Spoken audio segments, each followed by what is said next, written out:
apat na Maleta Boys na bumawi ng kanilang alegasyon, hinamon na pangalanan ang mga nasilikod nila.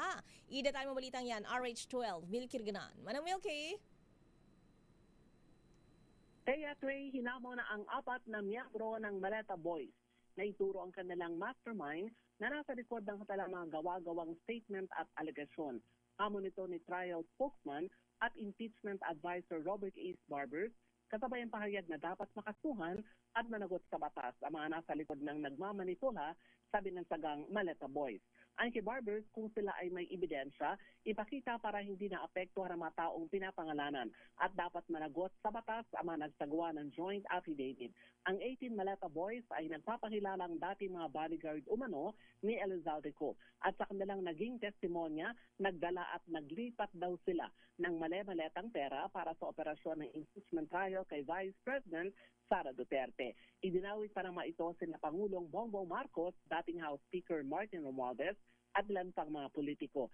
Sa recantation, sinabi ng apat na labing walong miyembro, pinilit umano lamang sila ng dating Congressman Mike Defensor at Senator Dante Marcoleta na idawit ang Pangulo at dating House Speaker kapalit ng legal at political support.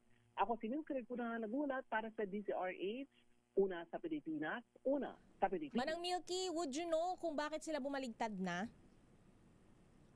Yun din ang gustong malaman, Teya, ng kampo rin ng prosecution at ng Kamara dahil ilan sa mga mambabatas ang naidadawit dun sa kanilang naging testimonya. Kabilang na dito si former House Speaker Martin Romualdez. Kaya ang hamon nga ni former Congressman Robert A. Barbers, kung alam nila na wala namang katotohanan, ilantad talaga kung ano yung tunay na nangyari at sino daw yung nagmamanipula sa kanila para idawit ang ilang personalidad. Yung pagmanipula sa kanila, ano kaya ang pinakalayunin nun?